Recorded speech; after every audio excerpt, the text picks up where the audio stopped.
Hi there, welcome to BizTalk. I'm Mikhail Raj. Today we touch on the possible impact of the US-China trade war on Malaysia. And Malaysia being a small export-oriented economy, there is no doubt that we will take a hit. What choice do we have? Play safe and watch the two giants slug it out? Or do we have a game plan in action to counter the effects of what is surely going to be a costly trade war? The full details on BizTalk.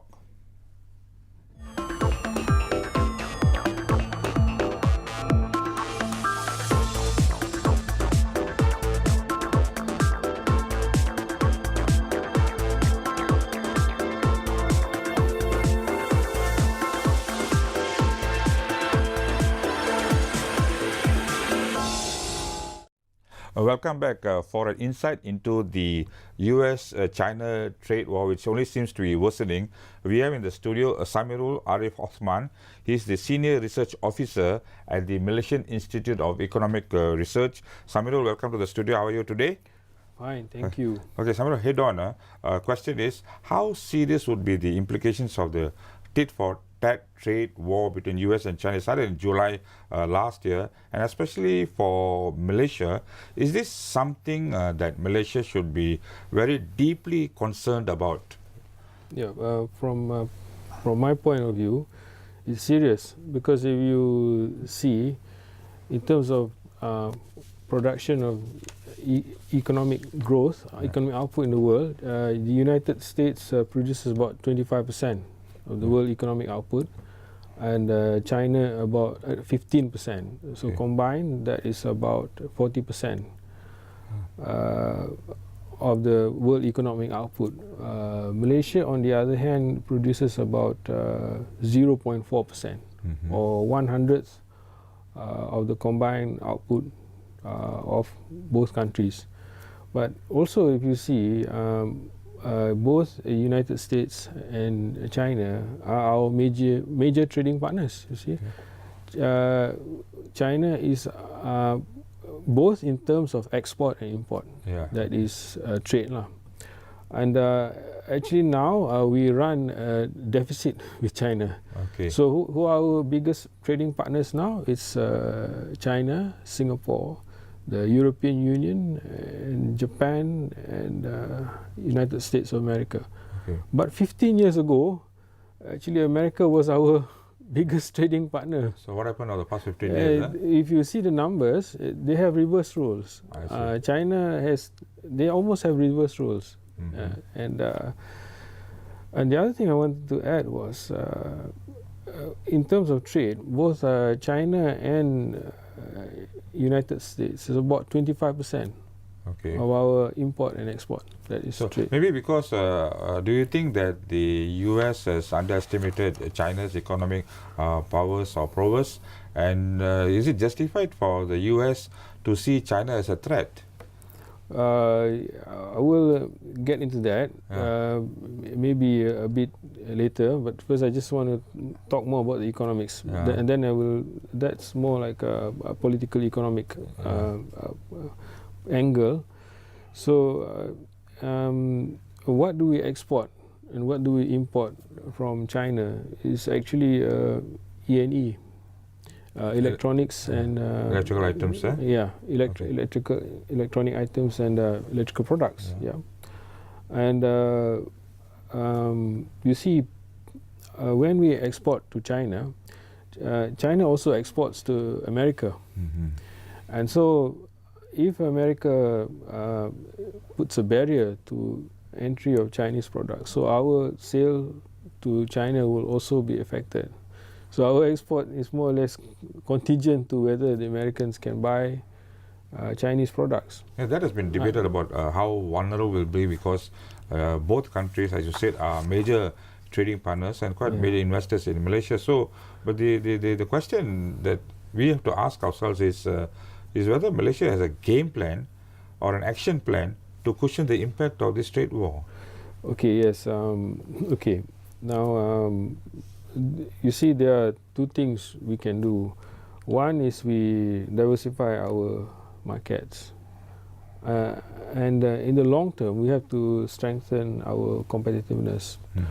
Now, how do you diversify your markets? Is you develop economic partnerships. Now, RCEP is one example, regional comprehensive economic partnership. Yes, so it's basically between ASEAN and 6 other countries, which they have trade agreements with, and the 6 countries are Japan, South Korea, China, India, Australia, New Zealand. America is not in this configuration, this RCEP configuration. There's another one last time, TPP, but now there's no more TPP, there's CP, TPP, successor. When you establish economic partnerships, you want to establish partnerships with markets that can buy your products, you know. You just don't establish partnerships for the sake of establishing partnerships. It won't be very wise economically. I see. But talking about some of the game plan and cushion the impact, there have been opinions put forward on import substitution. They say that must Malaysia push to take advantage of China's possible move to look for alternative imports, for instance, in the area of vegetable oil, soybean. You see, they might have to reduce the import of soybean from the United States, and can palm oil as also a competitive vegetable oil fill that gap? Well, the way I see it is that this is actually we call this trade diversion. You see, so basically, United States will not import from China, and they will import from other countries, Malaysia presumably, and vice versa.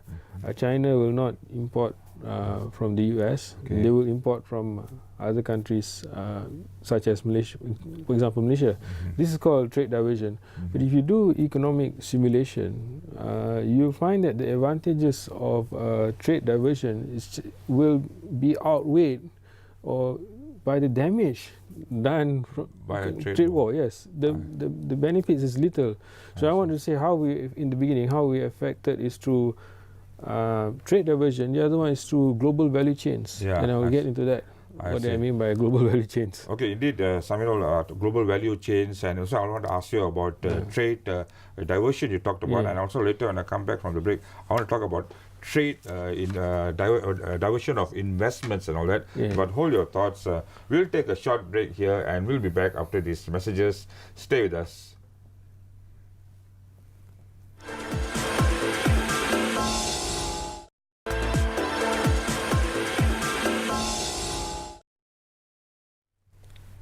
Welcome back. We are talking about the U.S.-China trade war and the impact on Malaysia. Samirul, one of the issues you are talking about, the trade redirection and investment redirection, is that one of the issues is that the issue of content is that Malaysia's exports have very high import content, and then that means our factories are involved in very low assembly work rather than high-end manufacturing activities. So how do you relate this to import substitution on palm oil or electronics? What do we need to do to get them going, to really get going, you know? Yes, okay, so that's good. You talk about palm oil and E&E, electronics and electronic products. So there's a stark difference between the two. But first of all, in the case of palm oil, if there is increased demand, you can always create the supply. The demand, it's demand driven. And we can open more land, and we have world-class research institutes for palm oil. Now, I said there's a stark difference between E&E and palm oil. So calculations have shown that for every ringgit of palm oil we export, the value addition to the economy is greater than when you compare for every ringgit of E&E you export. What goes back to the economy, there's this thing called value added multiplier. But okay, so this is a very interesting situation because palm oil is low tech, yet it creates a lot of value. On the other hand, E&E is high tech, but it is low value added. So which means basically you're trying to say let's push palm oil to the hilt, is it? Can also, but also what I'm saying is that we should improve our efficiency and our skill level so that we can make the most of E&E and not just do assembly work. That means you are talking about value added, upgrading our manufactured final products and all that. No? Correct. Okay, basically, the question is Malaysia well placed to be a beneficiary of these investments? You know, we already have investments, but we also got a lot of competitors in the region. So what if there is a redirection of investments from China or any other country? Are we well placed to receive them? Actually, how much we benefit depends on whether we are ready to take benefit to make gains, because one is value creation, the other one is value capturing. So we are involved in value creation, no doubt, but how much value can we capture? So I give you for example, there's this iPad I have with me. So many its production network is all over the world, and Malaysia is probably in the network too. But how much or what kind of products do we contribute in the making of this?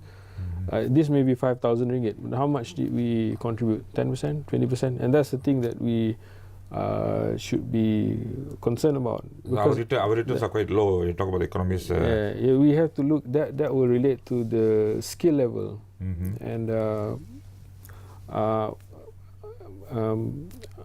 how much, I mean, I want to introduce this term in international fracture all-in model, actually, and basically they talk about labor and capital. So what they find is that for lesser developed countries, it's labor intensive, but for developed countries, it is capital intensive. And usually when it is capital intensive, you also have high skilled labor involved in the process, and that is what I am trying to arrive at. Of course, the other thing is in the case of E&E, ownership is mainly for foreigners. In the case of palm oil, is local players, but that is ownership. But we're talking about long term, and this can only happen if you have a skilled workforce. I see. And that, yes. Well, that will take a long time anyway. But then the other thing is that, Samirul, is that do you think Asian countries might look more to China because of they are playing a greater dominating role in the global economy, and because America seems to be losing its economic dominance, and also is the US justified in having a trade war with China or looking to China as a threat, you know? Yeah, okay. Actually, in the case of Malaysia, it already happened, because I think in 2004, our exports to US was about 20%, and by 2014 it probably dropped to 8.2. On the other hand, the imports from our trade with China increased 2.5-fold. So it's almost a reversal of role. Well, that's trade, right? That's trade, yes. Okay. So we're talking about now alignment of a small state like Malaysia. So how do we align ourselves to make the most of such volatile, uncertain, complex, ambiguous situation? I say we should be friends with all and make the most of the situation, and that can only happen if we have a resilient economy, a well-trained workforce. Okay, the other thing is that there could be more opportunities in China, so Malaysia could be wanting to be part of the supply chain to China rather than the United States. So you're talking about electronics and parts and assembly things and all that.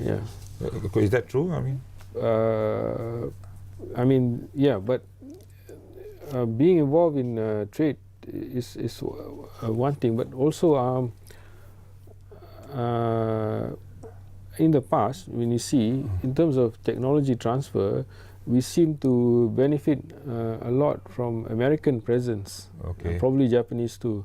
but I'm not sure about China. So it goes back to at what level are we of the value capture we are at. Yeah, because it has been reported that when we have investments from Japan and China and Japan and the United States, there is technology transfer, like you said. But in China, it's more like import and export. There's no real transfer of technology. And I think Dr. Mahathir was in Japan recently. I think he's in Japan right now. And then I think the main aim is that to sort of attract possibly another wave of Japanese investments. So what do you think? Yeah, okay. That's a welcome idea because, now back to international trade. Last time the Ricardian we call. So last time it made sense for Japan to export automobile, for example, and for Malaysia to export rubber because of a comparative advantage. Sorry, but now the idea now is we have regional production networks and production fragmentation, where there's unbundling of the manufacturing process. So the car that comes from Japan will have parts made in other parts of the world, and that would include Malaysia too. So that is what we should be looking at. Okay, I think a lot more to talk about this, Samirul, but we'll not discuss more about this Malaysia's preparedness. But we will take a short break, and we'll be back after these messages. Don't go away.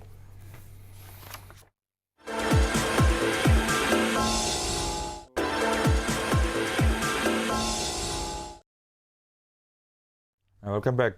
Samirul, a question on when you talk about international trade and politics, is there still an avenue for a negotiated solution to find a common ground between these two giants? And a related question is about the World Trade Organization.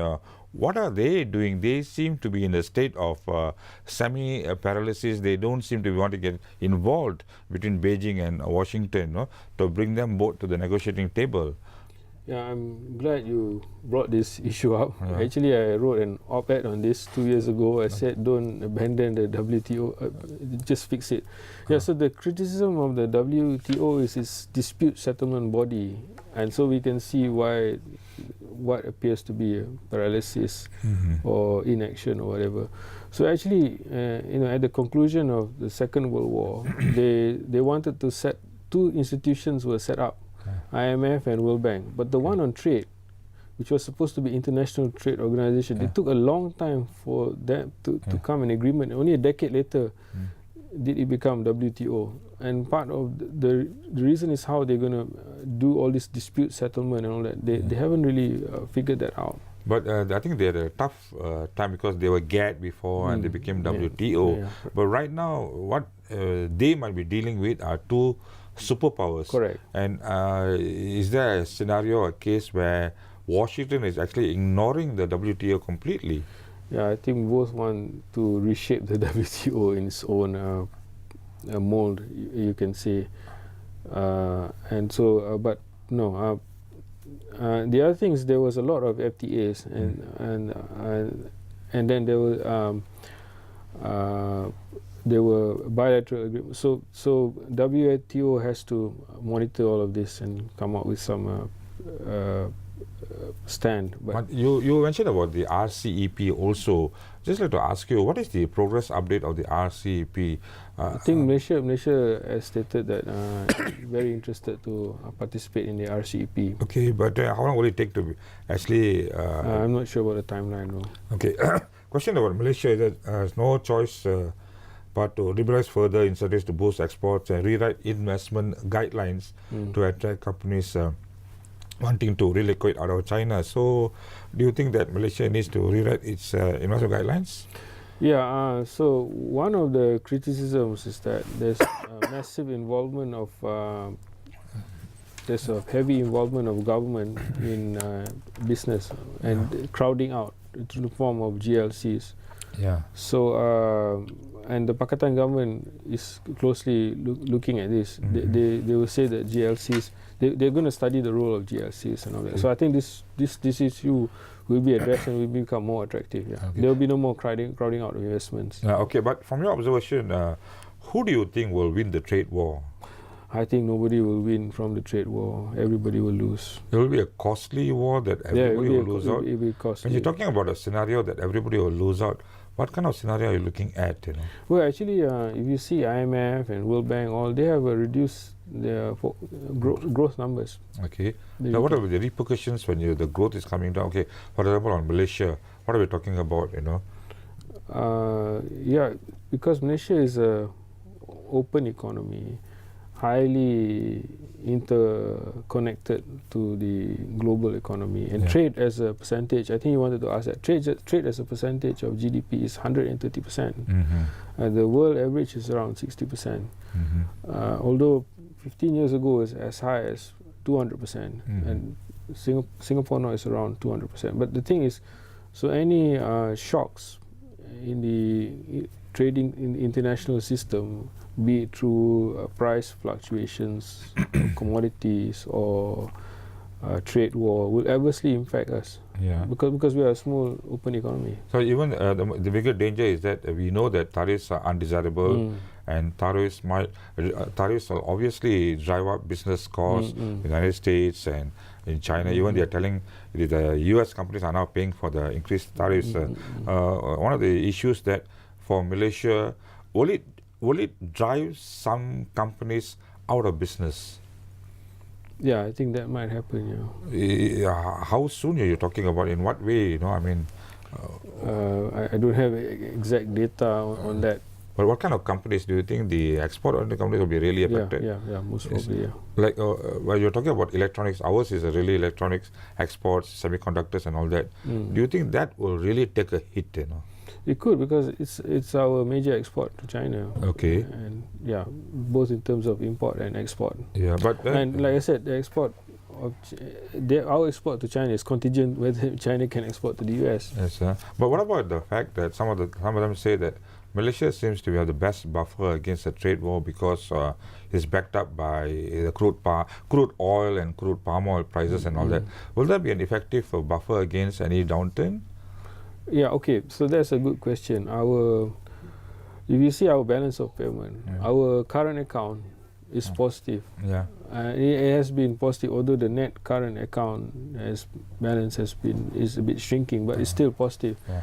And although our fiscal position is negative, so all these years since Merdeka, we have never defaulted on any loans, and our balance of payment is always positive. Now, when IMF comes to any country, Article 4 consultations, the first thing they will look is whether your current account balance and your balance of payment, is it positive or not? Okay. If that is, then you are in serious trouble. And we have been positive all along. We export goods. It's just through services where that causes it to shrink. Okay, that's good news, Samirul. Anyway, thank you, Samirul, for that insight into the trade war.